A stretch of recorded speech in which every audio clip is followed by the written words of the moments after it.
والتين والزيتون وطور سينين وهذا البلد الأمين لقد خلقنا الإنسان في أحسن تقويم ثم رددناه أسفل سافلين إلا الذين آمنوا وعملوا الصالحات فلهم أجر غير ممنون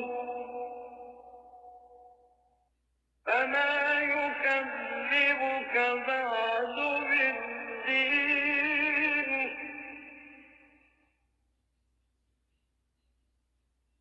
ألم